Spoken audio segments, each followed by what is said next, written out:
Hello, and welcome back to the No Score Review Show, where we have in-depth discussions and nuanced critiques of all of the latest films, television, and video games, as well as various things that have come out in the past.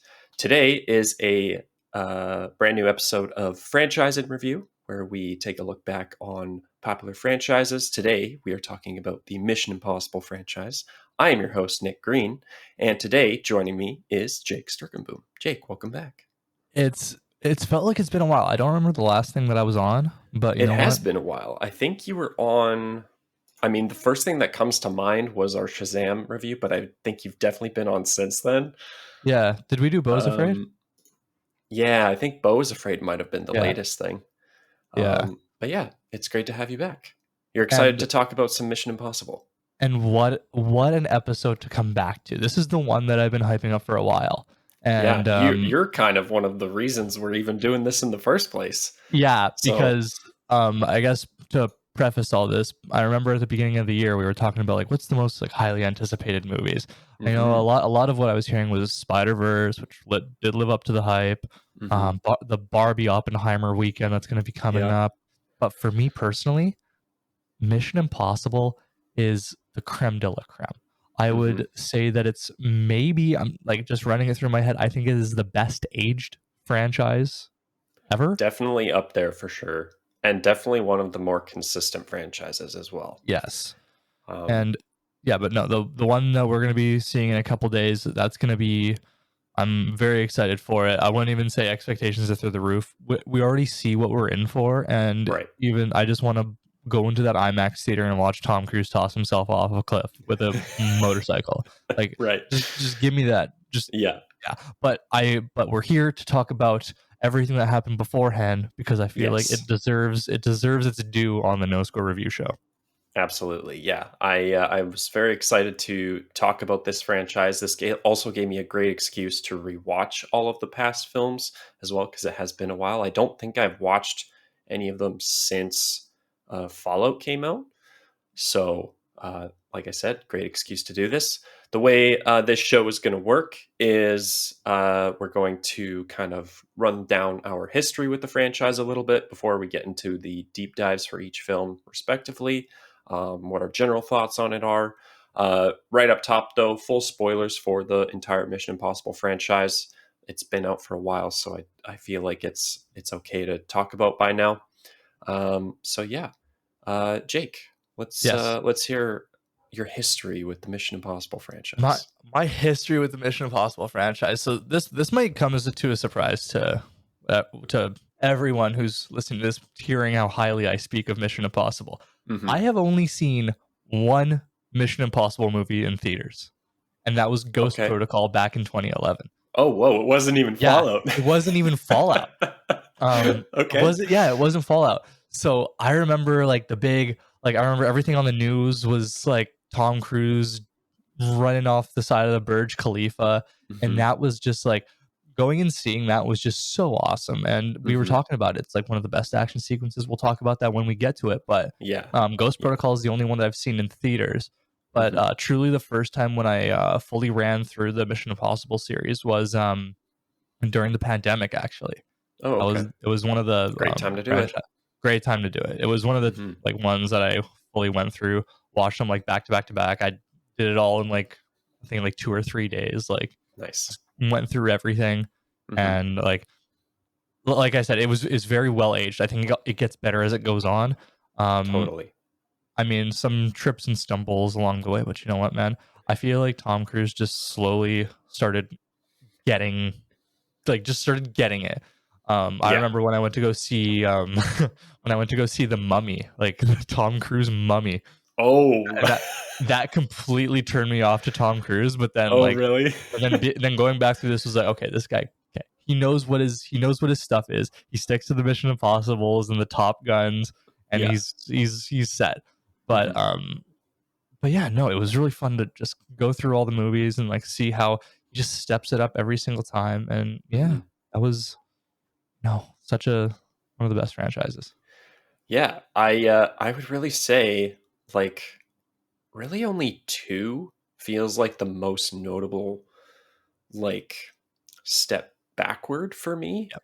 All of the other films are like they've got like a great like collection of highlights and like strong points that make them really good and Yep. like have remained consistent or aged well, like you said. Um, yeah, two is really the only one for me because like all of the other ones have a lot of really strong points and like a couple things here and there that maybe they didn't focus on as much. Yep. And it varies from film to film. Like some focus on the story a little stronger, whereas some of them really knock the stunts out of the park. And it kind of changes with each entry. But Yes. overall, I think they're still really, really good.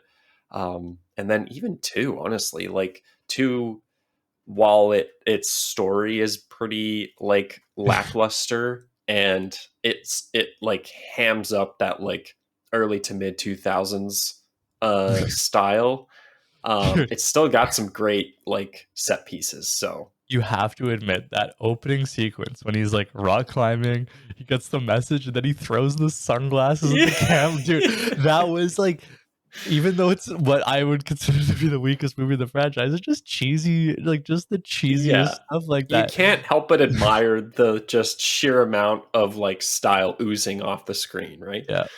Yeah, for sure. Cool.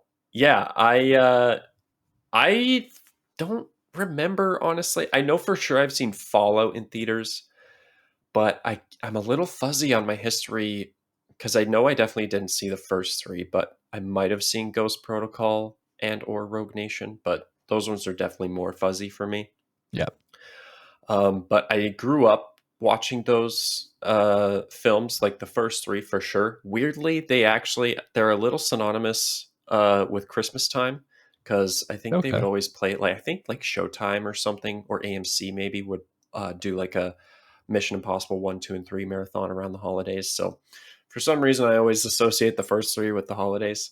But yeah, I really enjoyed those films growing up. Great fun action films. I would take. I think we owned the first three on DVD, so I would bring those on road trips, and I would do a Yeah. Mission Impossible marathon on road trips, which was always fun. But yeah, overall, always really enjoyed them.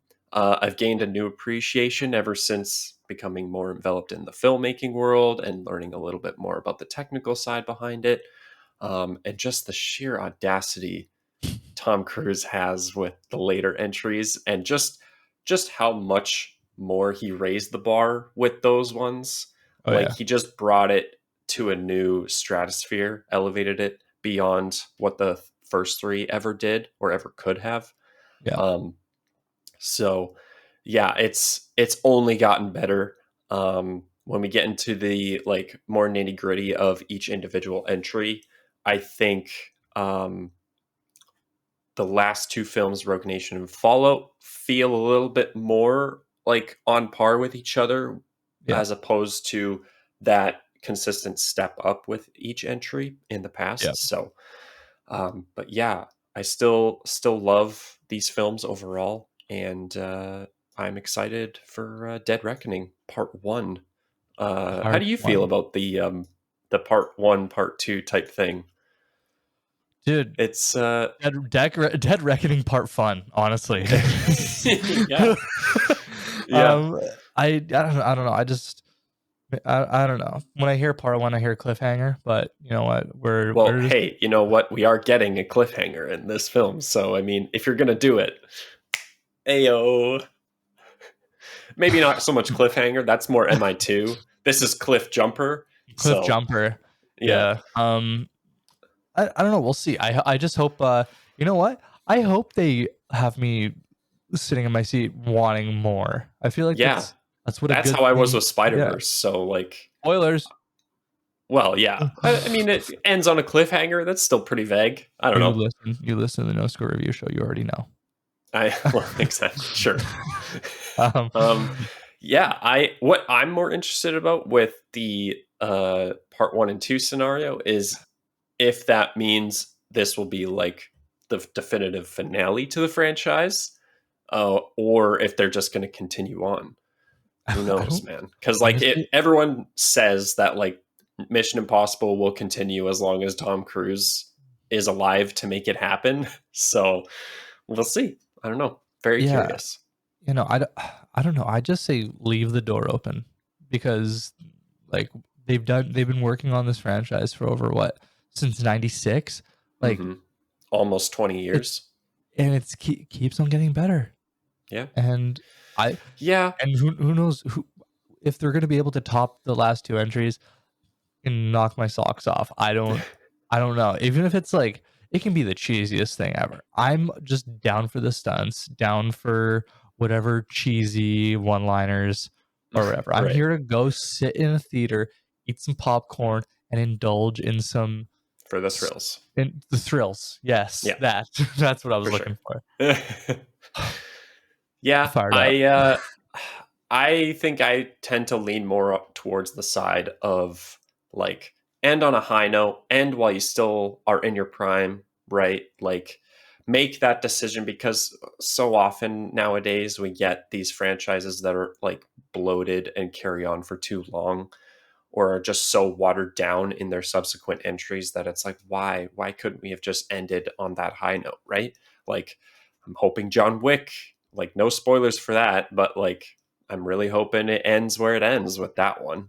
But the amount of money these movies make at the box office is like they're probably not going to. So Yeah. I don't know. Anyways, getting back to the franchise, I think this is where we'll get into our highlights and lowlights for each film. So we're going to go Okay. in release order, starting with the first one, Mission Impossible.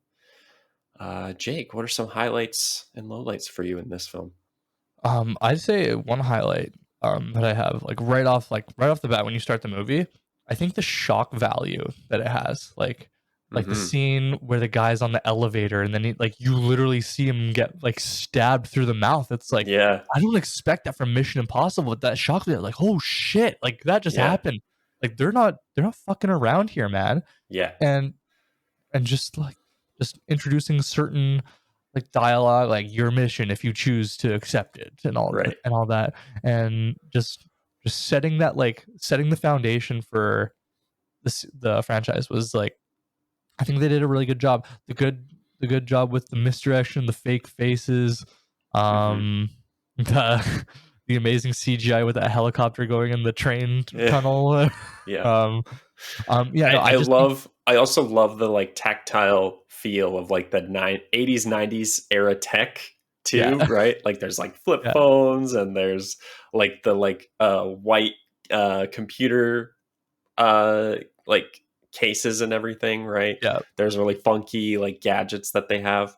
This was also like the American equivalent to like the James Bond movies, right? They yeah. wanted their own kind of blockbuster action spy thriller franchise. So I think this was a great start to said franchise. Yeah, and I think it's like a mixed kind of highlight and low light for me is that they they didn't like I wouldn't call it like went too crazy on some stuff. Like Hmm. I felt like it was a very safe and solid movie. I wouldn't say it's bad. I wouldn't say it's amazing. I would say it's solid, sets the foundation, does Hmm. its thing, introduces Ethan, um, Hmm. loses all of his colleagues, and it's just him on his own.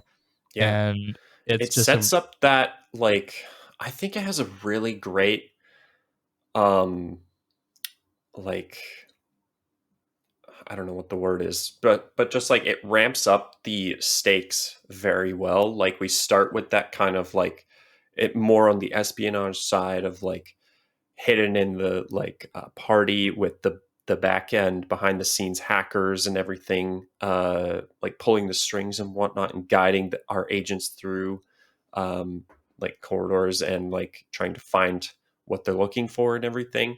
And then we ramp up with that like subversion of like Ethan's entire team gets killed, right? yeah, And then it's like, oh damn, what's happening now? Like he's all on his own. And the setup with the into the CIA having to recruit fellow disavowed agents, right? He's working off the grid. Ethan tends to work off the grid a lot of the time. Just a little bit. And leading into the final act on the train sequence, like I said this to you a while back when I had rewatched it, that might be one of my franchise highlights for the first film. Comparatively, it's really hard to look at it when we've reached those highs that the later films have, right? Yeah. But like just taking that time to appreciate what it is for the time and like for like what it was when it came out, the amount of stakes it sets up at the end is like Yeah. crazy when you really break it down. Like he brings in the secretary of the IMF, right? Yeah. He brings in the arms dealer that he's double crossing, and he brings in his fellow agents that like betrayed him and set him up, right? And he like ties it all together with a perfect bow of like getting everyone caught when they needed to be and like getting everyone on the train, right? Like it's a perfect like symphony of tying everything together that the whole Yeah. film has been setting up the entire time, and that's probably one of my favorite things.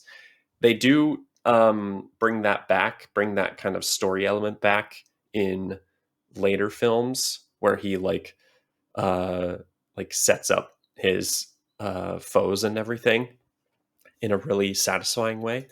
But yeah, very impressive for the first film to do such a thing.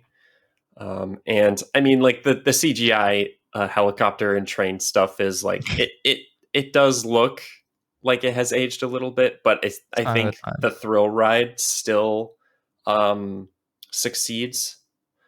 So yeah, and I mean, like we also get that iconic. It's got some iconography too of the uh, like the wire dangling scene, right? Yeah. That was a really good moment. And like the stake, speaking of stakes alone, like the tension in that scene, right? It's dead silent in that It's room. And silent. like we see Yes, the like sweat dripping, sweat. You right? quite gets to quite catch the Yeah, sweat. yeah. Like, oh, It's such a good yeah. scene, man. Like, sets the tone. Sets For the tone. sure. Yeah. Definitely is not without its cheese though. Like the red light, green light with the Oh yeah. gun at the end. Some of those one-liners are hilarious. Cool. Yeah. Uh, Definitely a great entry point or a great starting point for the franchise. yeah. And then we go to Mission Impossible 2, where, like we said earlier, is a ham fest all Yeah. throughout the Yeah. movie. I Yeah. completely forgot that Anthony Hopkins was in this film. And what a treat. Like, probably one of the more underrated roles. He like absolutely steals all of his scenes, man. Yeah. Like, and I mean, as he does, he's Anthony Hopkins. Honestly, like seeing him in that rewatch, I wish we got more of him because like his voice alone, like I would have loved him to be like the voice for the mission acceptance like discs and stuff, Yeah. or the mission briefings is maybe the better word. That would be great.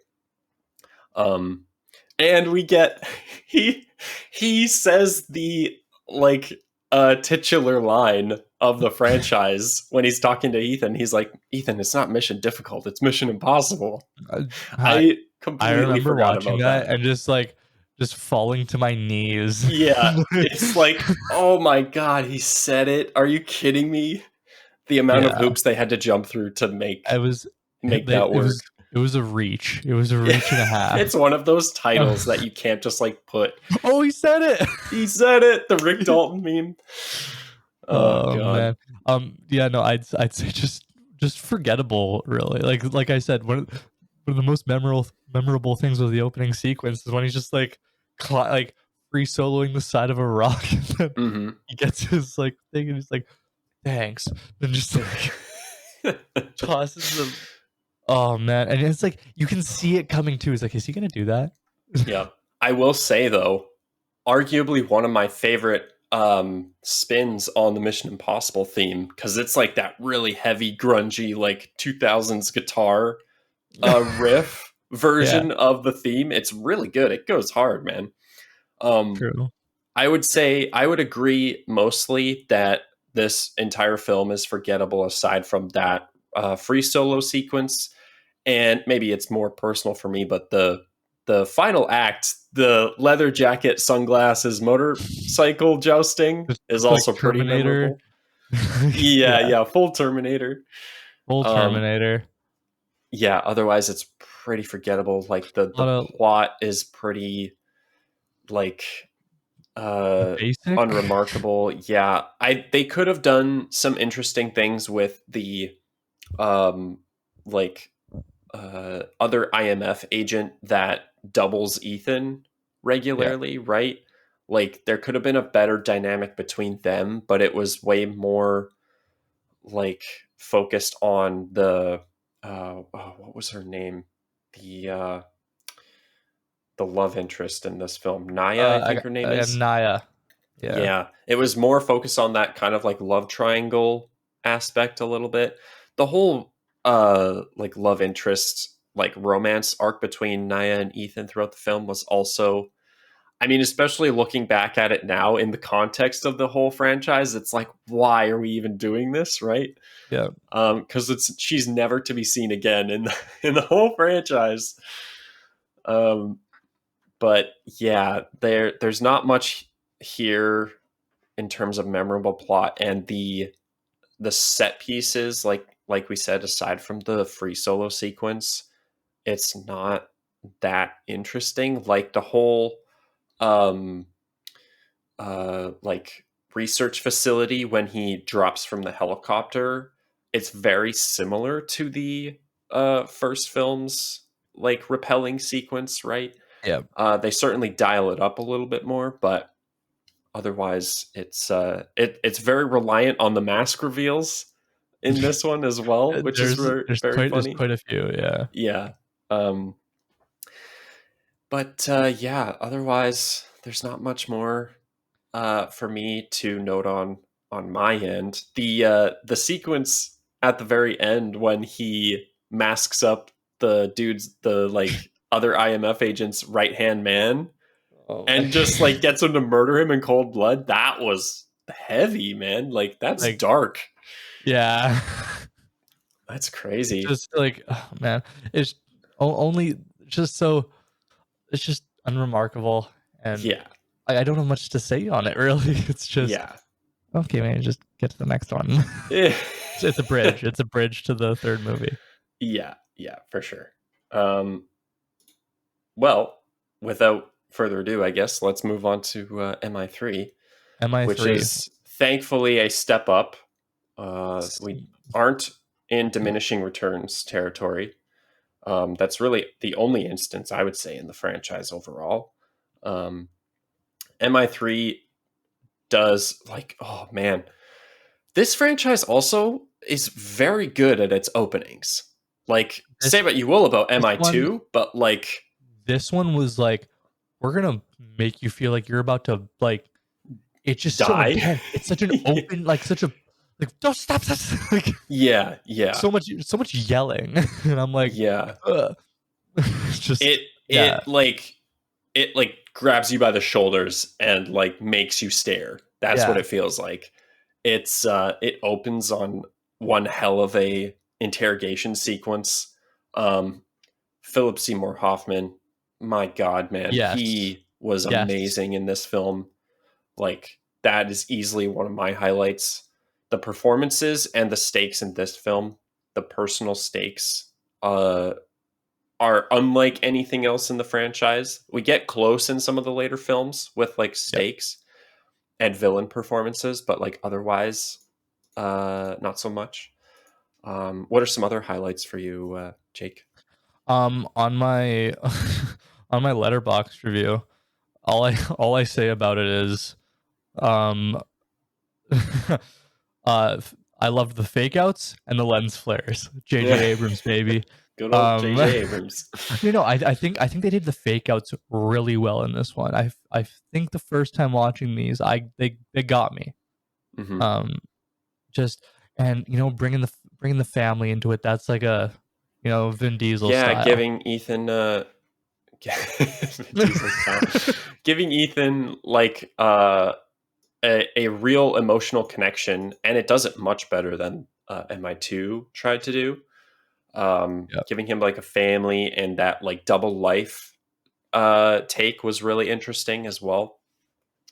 Um, yeah, I really enjoyed that. Some the other performances too, like the fake outs as well, right? Like Lawrence Fishburne, his scenes were fantastic. Yep. Um, Billy Crudup, the twists and turns didn't age super well for me upon like rewatches.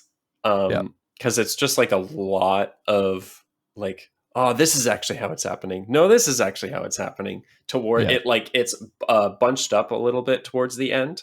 Doesn't give it quite as much breathing room as maybe it could have used. But some of the like middle sequences with the, well, I guess, yeah, the sequence where he's breaking out his like trainee agent, right? In they're like in Russia or something. I don't remember where they were. Yeah. But when he's breaking out his colleague, and she ends up dying like right as they're in that whole helicopter chase sequence, that was pretty crazy. And the prisoner like escort sequence too, when the that like SWAT team breaks out the uh Philip Seymour Hoffman's character. That was an intense moment. um and yeah, some low other lowlights for me though in this film. We mentioned JJ Abrams. He was the director for this one, and he puts his signature mystery box style on the plot and story. I don't love that just because it's a lot of like teasing with Yep. little to no um, resolution or like a satisfying reveal to it. It's like, oh, what's the rabbit's foot? What's the rabbit's foot? And that is just leading you on the entire film. Yeah. Thankfully, like if there wasn't such a compelling, if there weren't compelling performances and a great emotional relationship set up between uh, uh, Ethan and his wife, Michelle Monaghan's character, Yep. I think it would have fell flat. But thankfully, those are there to kind of pick up the slack, because that was definitely one of the lowlights for me. Is like especially on the rewatch. It's just I don't really care anytime they bring up that stuff. It's like it's kind of the world-ending stakes, because like they say, what was there was the scene with Simon Pegg's character Okay. Benji, where he's talking about but he's not even talking about the rabbit's foot directly, but like he says something to the effect of like, the rabbit's foot reminds me of this other thing that I was talking about with like a colleague or something. And they were saying like, it's a planet killer, or like it's the end Yeah. of mankind as we know it. Um, so it's like that misdirect in the dialogue that makes you think like, oh damn, okay, this thing is serious. But it's very sneaky in the way it's written to make you like think that it's higher stakes than it actually is, when in reality they don't set up really anything concrete with the rabbit's foot. um and then some of the like set pieces are lacking, I would say. That like the breakout sequence on the bridge was pretty cool. Yep. And then the sequence in China at the end was pretty good. Otherwise, though, like, I mean, especially comparatively, like it can be hard to watch these films and like break them down individually, when like you usually are watching them in close proximity to one another, and when the later films have reached those Oh highs, yeah. right? So yeah, that's kind of where the film falls flat for me. They're still good, but definitely don't live up Yeah. to, like, they're not like top 5 category, right? Yeah. I think they're just really good with that. When near the end, the tension building, like explosive in the Yeah, head, like yeah, defibrillator, like the clear, like it's like you need to do this. yeah, yeah, But yeah. just I think they're really good at building tension, and that's what Hmm. they did from the jump, and then wrapped it all up. And I think once again, step up from the first movie, but still very solid. Just Hmm. okay, we got another entry in, and I feel like we can continue this. Yeah. And yeah, just like you said, Philip Seymour Hoffman, great Hmm. villain. Great, Um, just a great cast overall. in Like general, we yeah. get Simon Pegg introduced, Benji, who will become a standout in later films, right? Oh yeah, Uh, yeah, Lawrence Fishburne, like I said, Kerry Russell even was good in her limited screen time. Ving Rhames is back. yeah, Yeah. good All stuff. right, on to Ghost Protocol, the kind of revolutionizing of the MI franchise, where we really start to. This is This where is the where fun begins. this is. I couldn't have said it better myself. Yep. Man, this. Yeah, here, Jake, you kick things off with Ghost Protocol. Man, being in that theater and seeing Tom Cruise. What was he doing? Was he tossing like a rock around a prison Yeah, it was like cell? a Was that what rubber it was? ball, or no. Yeah, It was a chunk of it was a chunk of concrete that he had yeah. got from the wall. Yeah, yeah. But like, dude, it was just such a badass opening sequence. You Yeah. got what was it, Luther and Benji in the truck, and they're like, "What?" Hmm. And he's like, "I need to go get my buddy." He's like, Yeah. and I'm like, Yeah. dude, that was so badass, and just goes through The prison. the prison, and then there's like the person delivering the whatever, and then the person with like the silencer guns. Bah, bah, bah. I was like, Yeah. see, man, Oh I yeah, was just yeah. That whole that little sequence too, right? That's the like yeah, cold because open, effectively. that's yeah, and Yeah, then that was really cool. I, I love that. Like it's there for a second, but like that gadget he throws with the big mat, that was like yeah. so cool, right?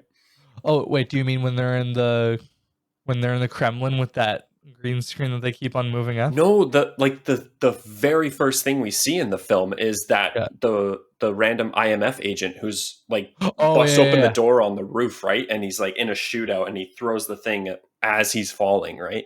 And it explodes Yeah. into a big mat. Yeah. That Oh, was a that cool yes, opening. yes.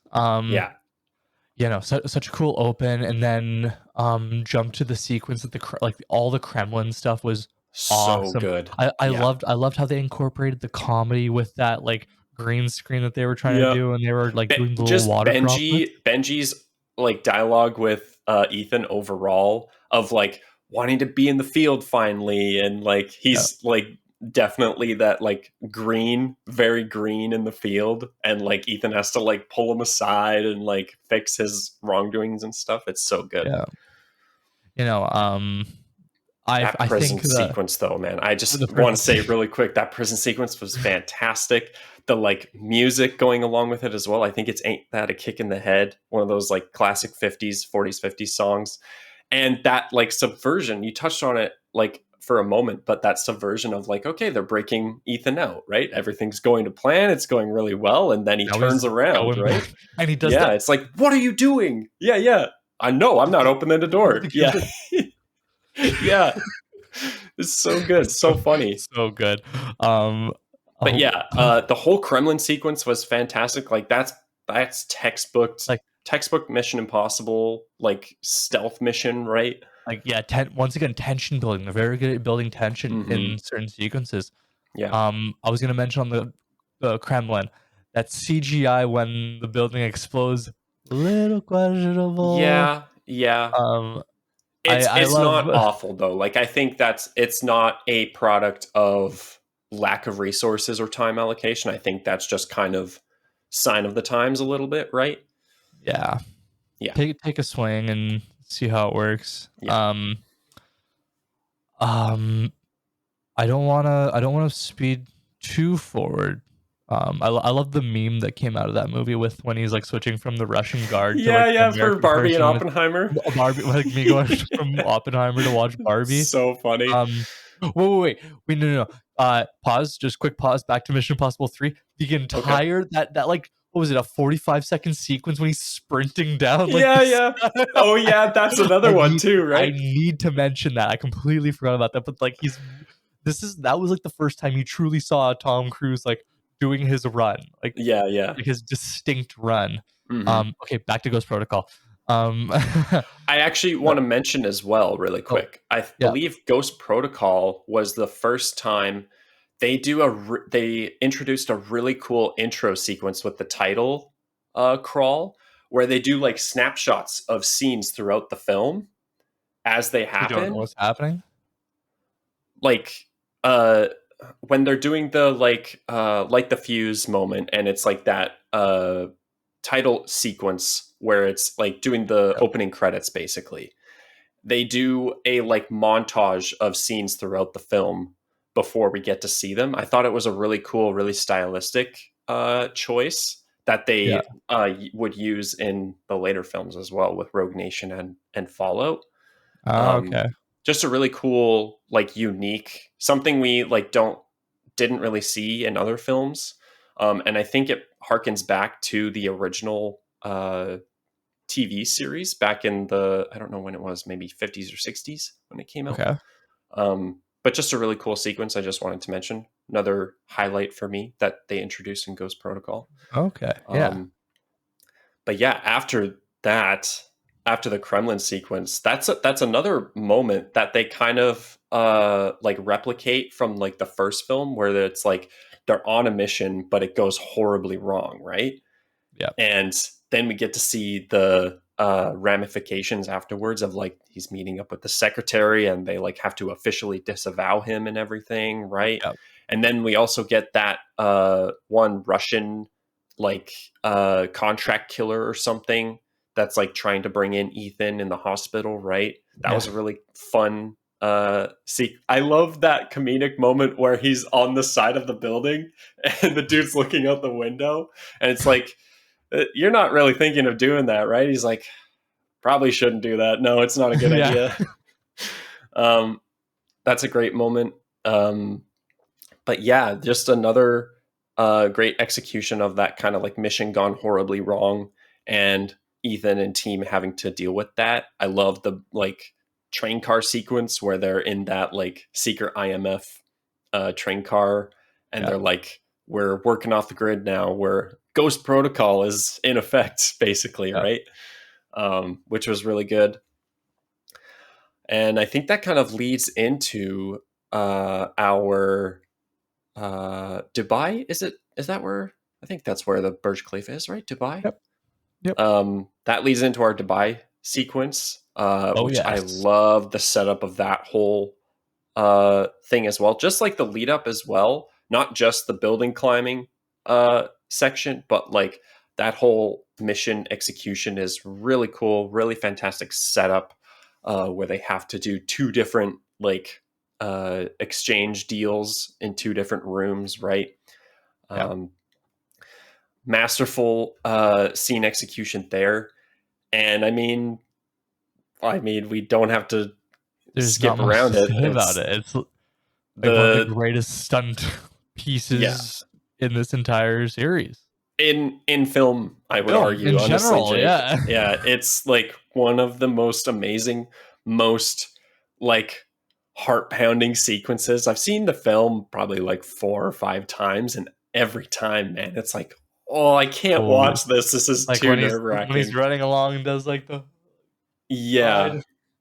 dude, Oh that man. the sequence and the sound design too is like very well done, where he's on the side of the thing and he's trying to stick, and you hear the like Yeah. wind, right?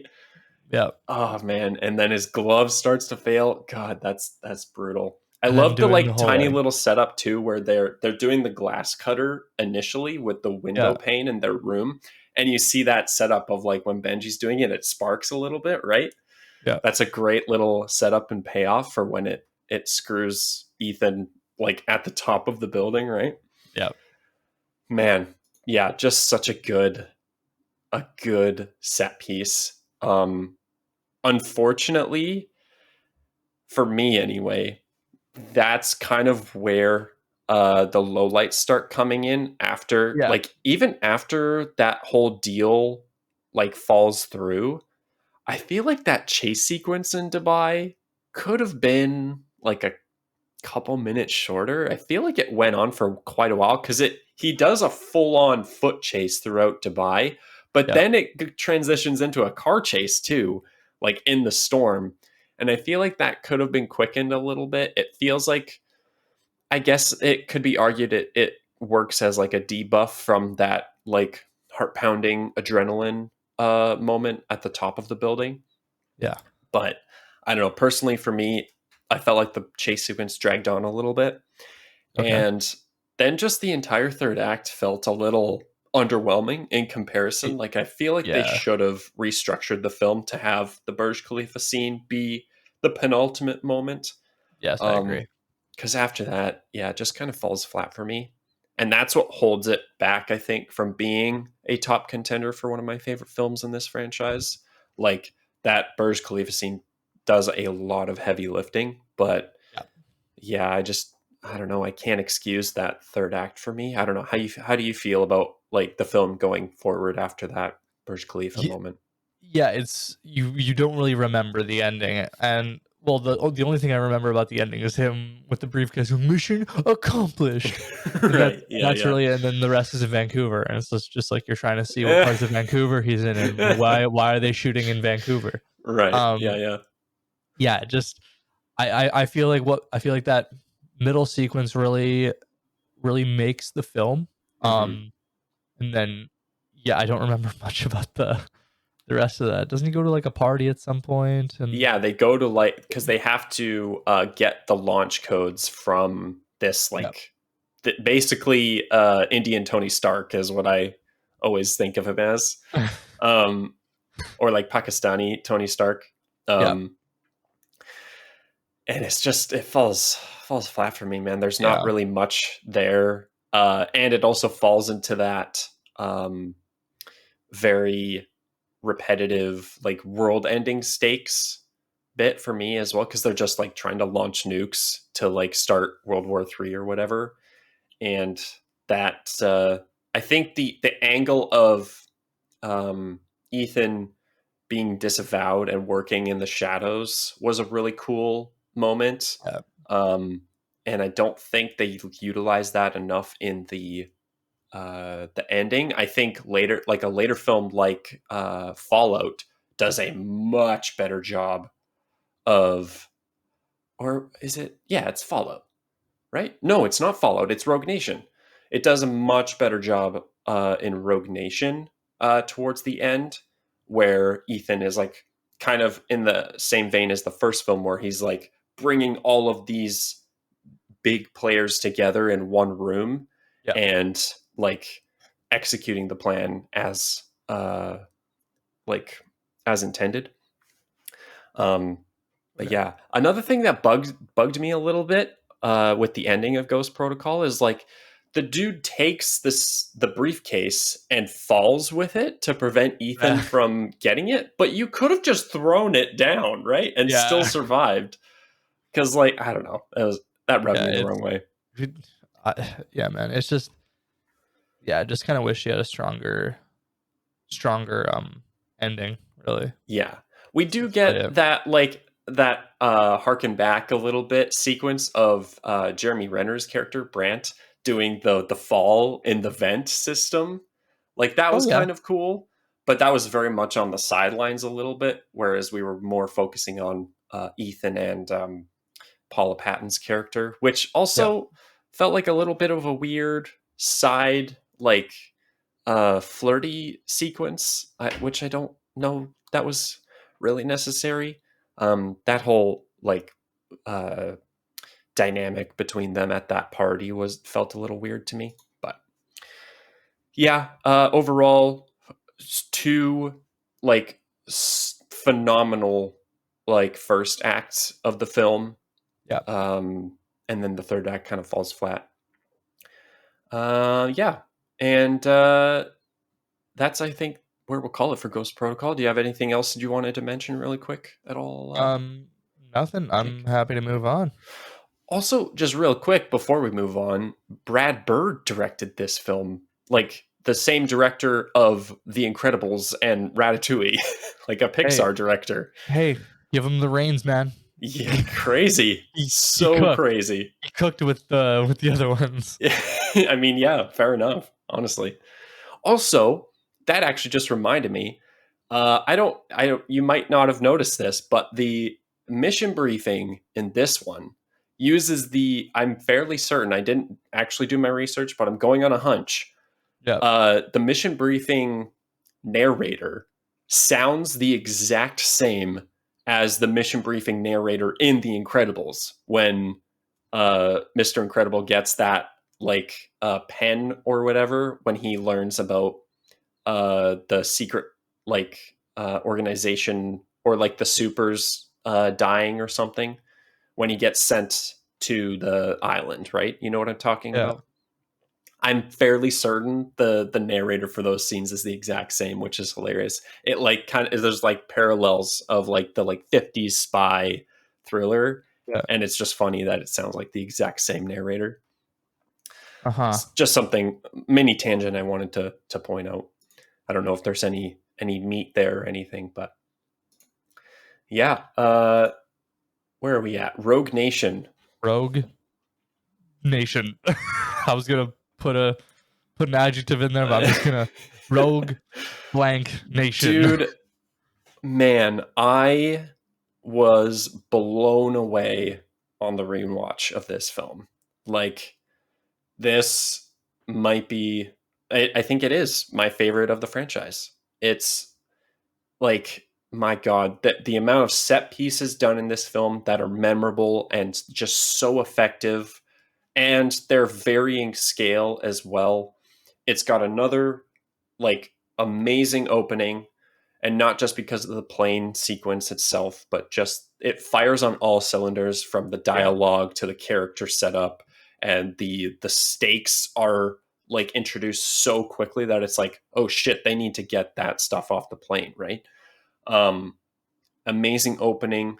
The uh, the setup in the record store was really cool. A great introduction to the villain, really sets the tone for the villain and the Yep. syndicate in this film, right? The water cooling server room heist thing, whatever you want to call it, is amazing. Uh, the opera The moment was opera was amazing. like that was one of the like biggest highlights for me. Like them on that like it's not scaffolding, but like the that like kind of skyline bridge Yeah, like the kind of thing. metal rafter like stuff. I don't know. Yeah. I'm right there with you. I know what you're talking about. Yeah. Um, yeah, the like theater stage pieces moving up and down was really cool. Also very evocative of like a James Bond movie, right? With like the uh kind of like hiding in plain sight, like looking for a target. Uh Also, I just want to say, not to thirst too hard or anything, but like Rebecca Ferguson. Whew, my goodness. Is your girlfriend in the other room? I like she is speechless, man. Like, my God, she was great in the film, and not just like sexy, but like she's fucking badass in this film, dude. She like takes out a lot of goons and like does she saves Ethan's ass in the coolant server room scene, Yep. right? So good. She's easily one of my like standout uh characters of the franchise now, not just for thirst reasons, but Yeah. just as a character with actual dimension too. Like, we understand her motivations. She's playing in that weird like double agent territory, right? Not sure if we can trust her in Rogue Nation, right? Yeah. Um, but yeah, like that whole opera sequence was really good. Weird Halo 5 product placement in the film, but still kind of funny. Played in with Benji's character really well. It's when he's at his like office job and he's getting Oh interrogated yeah. by the Yeah. CIA. That was good. Oh, speaking of which, Alec Baldwin, another fantastic addition to the cast, and he delivered a great performance in this film. But like, yeah, man, all the set pieces, like after that server room heist, we immediately go into that car chase, which is so good. I love That that car chase. It was that was great. sick. Yeah. I think we also get, I think earlier on, we also get another chase sequence between Ethan and um, Ilsa, I think her name is, On the motorbike. on motorcycles, Yeah, right? Like Ethan's chasing her down. I don't remember why he was chasing her, but um, nonetheless, great. Like, there's just so much in this film for me that I absolutely loved. It was so chock full of great moments. It's got a great setup with the syndicate. They seem like a very formidable uh, antagonist or antagonistic force as like a whole. They are like doing some of those like uh, trope tropey like world ending type uh, things, but they're more sidelined to the background of like what they've been up to, right? That's not like the yeah. main focus of the film, so it doesn't detract too much. It feels much more personal between the main guy. I don't remember his character's name or the actor for that matter. Where where uh, where is he in the The cast list? Sean Harris, Solomon Lane. That's his name. yeah, Um, yeah, it feels much more personal of like a not a love triangle, but like just a dynamic between those three characters of Ethan, Ilsa, and Solomon, right? Which I think was a great move on Christopher McQuarrie's part. Christopher McQuarrie was a great like addition to have direct this film. Him and Tom Cruise, clearly they have good pair. a great working relationship because they're sticking with it, and they worked on Jack Reacher, I think, first before this They did. film together. They did. Yeah. And then they've gone on to make three more Mission Impossible, or I guess four with the part one and two now. But yeah, man, I've been talking a lot. Do you want to add Yeah, anything to Rogue Nation? dude, you've been going off on Rogue Nation. You Dude, like it's you, it's my favorite. It's so good. I could tell. I think to go back, there's that part when he was like chained up like that whole action sequence Oh as well. yeah, that Um, was great. the water heist, oh, that was sick. Yeah. The record store, this was such a great way to introduce Solomon Lane in Hmm. such a subtle yet um a subtle yet what's the word I'm looking for? Like Subversive. violent is what Right. I Yeah. mean. Like Yeah. such subtle violence. Relentless. Yes, Yeah. cold blooded. Like this guy does not fuck around. Hmm. And I have to say that the ending sequence when Benji's sitting there at that dinner table, Oh, dude. like Yeah. you can't do And shit. personal too, right? Like that ties into the whole like it's not crazy like save the world thing, right? It's like I've strapped a bomb to your friend's chest and your like uh potential love interest, I guess you could say, is at the same table, right? Like Yep, that's intense. very. Very very well done. I do love with that record store bit too. It like plays on the comfort zone nature that we have fallen in by now with this franchise, right? Of like, Ethan's going to get his mission debriefing, right? It's like, oh no, he's not. He's getting set up by the syndicate. He's getting trapped, right? That little twist and that little mission debriefing was really a really nice touch. Yes. Um, yeah, man. I mean, all of it's great and I love it, but I particularly love the ending sequence with the British Prime Minister. I love that whole sequence where he gets the CIA secretary and Brandt and the Prime Minister in the room together, and the like head of defense, British defense or whatever, the one guy with the glasses that he impersonates, right? Yep. That's a fantastic moment where he like finally gets the CIA on his side, right? He's not working in the shadows anymore. Very comedic moment too, because like they inject them with truth serum or something, or Yeah. like agreeable serum. Because I love the moment where they're like, "Oh yes, completely. I completely agree." Very good. Um, but yeah, and it doesn't stop there. Like they wrap that up in a neat bow, and then they carry on with the Solomon Lane stuff, the bomb vest sequence is amazing. That was, yeah. And it shows just how crazy Ethan Hunt is, where he'll destroy the drive and memorize all of the numbers, right? And then it leads into that fantastic foot chase sequence where they trap Solomon Lane in the glass box. That was a great, such a fitting ending to that.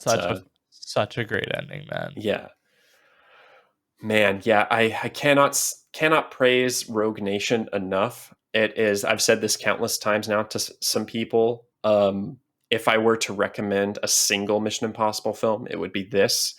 The anthological nature of the franchise lends itself to each film kind of being approachable on its own, I would say. Fallout is probably the least approachable because it's like it was for the first time like the most direct sequel to its predecessor, Yeah. right? Yeah, you have a bunch of people coming back, plus the Solomon Lane angle. Yeah, exactly. So, but yeah, like you don't really need to know much about Ethan Hunt going into Rogue Nation because, like, even again with that record store bit, right? Like that the woman agent who's talking with him, right, is like, I've heard stories about Ethan Hunt. Are they true? And he just gives a little smirk and walks away. Yeah. It's so good that I'm just going to stop there. Rebecca Ferguson is where I'll leave it. But yeah, I think if I'm so bold as to assume, we're moving on to Jake's favorite of the franchise, Mission Impossible Fallout.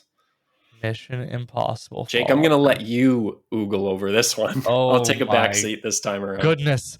I must say, name a more badass unarmed action sequence than Henry Cavill cocking his fists to beat up some dudes in a fucking bathroom. Where I was drawing the line with Rebecca Ferguson, Jake is drawing the line with Henry Cavill. I'm punching through that line. You're crossing that line, are you? Yeah. Well, hey, you know what? Honestly, I might not be far behind you because I'll join you with that Henry Cavill praise. My goodness, man. Yeah. So if I'm not mistaken, Ethan's already like kind of like chilling out in a hideout at this point, and he's got to go find John Lark. And man, the first like sequence, even when they're like the shootout in that tunnel that's like in pitch black darkness, that's just a nice moment. Him teaming up with Henry Cavill, and just, dude, I think the reason why I like this one so much is that it's a very strong finish. They go right to the end, and all this stuff, plus the angle of bringing of his, like, I guess now ex-wife, working at this place that somehow John this Lark like medical outreach center or something is tracked down and has the nuclear bombs. I just think the like, just so many sequences in this. I feel like this is why I say it's like so on par with Rogue Nation, and it just has so many moments. And I think this one just has a stronger, like, I'll say, emotional pull to it. Okay, if that makes sense. Sure. You bring back Solomon Lane. I think that sequence with him, like it was the convoy, right? Because of his him shifting prisons, and like him like in the straitjacket in the water. He was like, and dude, that sequence feels like it's straight out of a Christopher Nolan film for me. Yeah. Oh yeah. So good. One thing I want to pop in with is just the film overall. They take it in like a different direction that they haven't gone before, where it feels like prestige action film territory. Like it feels so akin to like Skyfall for me, like Daniel Craig's Skyfall. It's like these big sweeping shots. The cinematography is beautiful. The score, like by Lorne Balfe, is just like these big swelling moments. It's like it feels so grandiose and like epic, right? That the other like it has felt much more like a popcorn action franchise up until Fallout, whereas Fallout feels like put on a suit and tie, motherfucker, because we're Yeah, going hard, and like we mean 10 business. We're serious. 10 tickets to Fallout, please. Like, and then I just think the helicopter chase into that fight on the Oh cliff, just like, come on, it's yeah, yeah. Man. I I mean, I the Fallout has its fair share of set pieces too, right? Like it definitely, for me anyway, it definitely dials it back. But when it decides to deliver those punchy set pieces, no pun intended with the bathroom sequence, but like the Halo jump is amazing. The bathroom fight, like almost directly after that, that's a good 1-2 punch. yeah, Again, no pun intended, but like such great setup. That heist or that breakout sequence in, I think it's in France, is amazing. Like, and the helicopter sequence at the end from Ethan jumping on that payload helicopter all the way and then until the cliff fly fight like sequence. stunt flying, learning to stunt fly a helicopter for a movie. Give me more commitment. Yeah, Like, yeah, man. oh Yeah, man, somehow Tom Cruise one upped himself from strapping himself to the side of a like military plane in Rogue Nation. Somehow he one upped himself. He did a halo jump like 40 something times. Like that's mind blowing. It's insane, man. And like like it did take me out of the film a tiny little bit when he's doing that climb up the rope and he's like hanging on the bottom of the like feet of the helicopter and he's like trying to swing himself up oh, okay, because they also filmed those sequences I think in IMAX. They're at least in a different aspect ratio than the regular film. yep. And they cut back and forth between a few times. But like when they cut to those, it looks like it's just raw footage, live footage of Tom Cruise like trying to climb up the bottom of a helicopter. And I say it took me out of the film a little bit in like the best way possible because like it just is like I'm just watching this dude like climb on the bottom of a helicopter at like 1,000 feet in the air or whatever in the middle of the Yeah. Alps. Like it's just insane.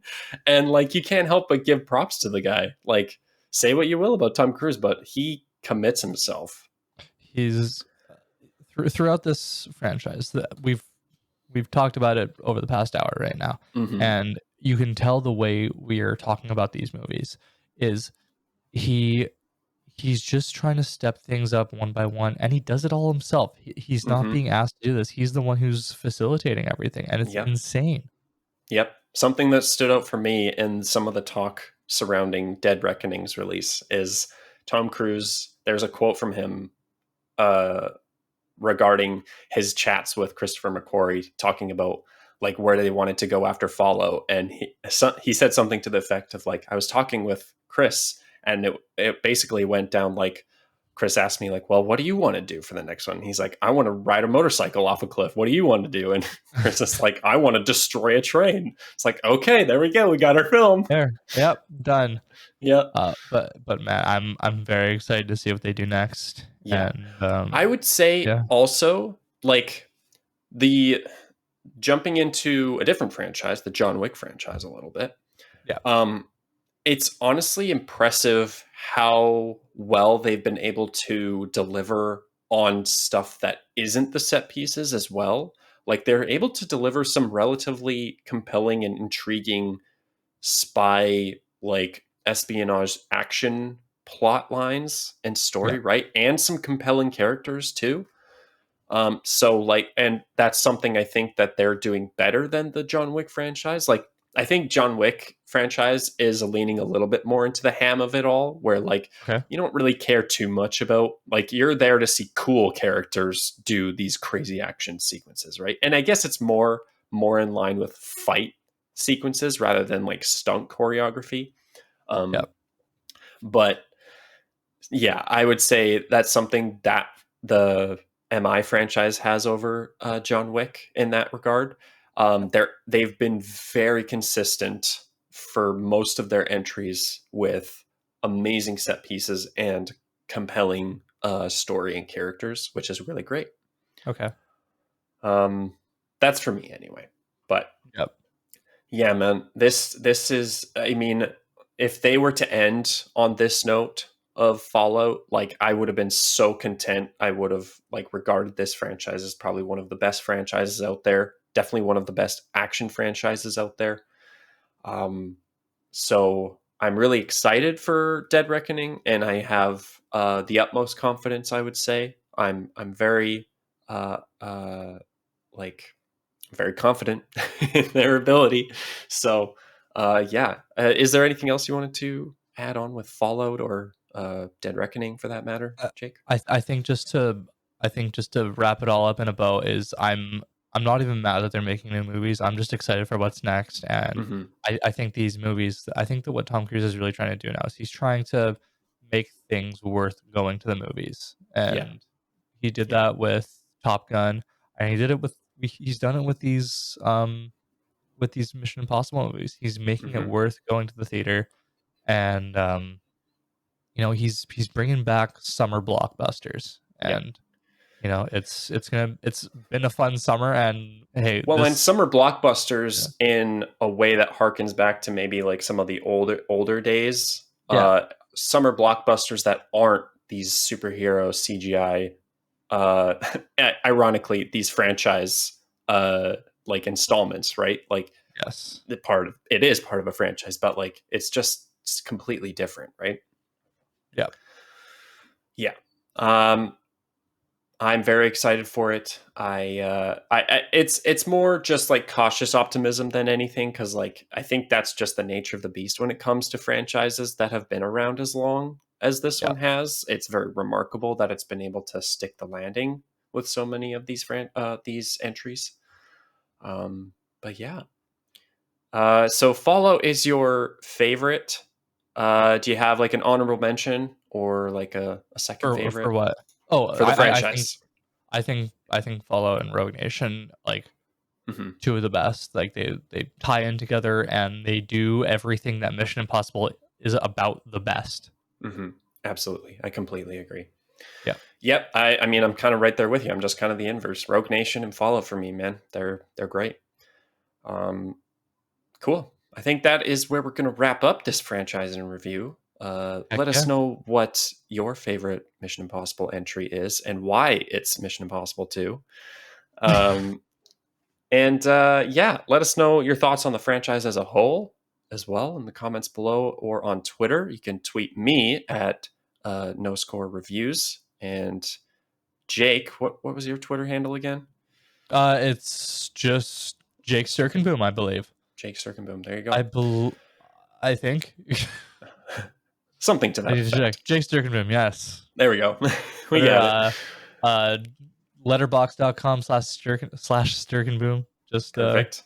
Yeah, all get that those stuff. plugs out Fo- there. Follow me on Threads, bitch. Oh, there we go. Jumping on the I relevancy train. I'm not going to be using that.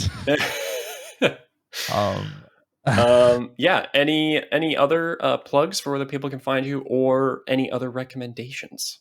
nothing plug wise. I think I got everything through. Recommendations. Let me double check. Recommendations. Asteroid City. If you're a Wes Anderson fan, I had a lot of fun with that one. Cool. Nice. Heck yeah. Excellent. Well, you can also find me on all the socials at No Score or at No Score Reviews. You can find me wherever you're listening to or watching the No Score Review show. This video in particular is a YouTube exclusive, so make sure to check out the YouTube channel for regular exclusive videos such as these. If you haven't checked out the other franchise and review video I did on the Indiana Jones franchise with some friends, that's a good one to check out. As far as the No Score Review show proper goes, I just did a review on Indiana Jones and the Dial of Destiny. Uh, like Jake said, there's big summer movies still coming up. We still got Barbenheimer to get through. We're gonna have Mission Impossible Part 7, Dead Reckoning Part 1, or whatever you want to call it, um, coming up very soon. I imagine Jake will probably do his best to make an appearance there as well. Don't want to I'll try promise my best. anything, but I will try my best. so yeah, stay tuned for all of that. Check me out on all the socials and on Letterboxd as well. You can find me there. And I'll give a quick shout out to my gaming channel at No Score Plays, where I play indie games of all kinds. Go check that out if you're into that type of stuff. And otherwise, thank you, Jake, for joining me on the second official episode of Franchise in Review. And thank you all so much for watching. We will see you in the next review. Bye-bye. Bye-bye.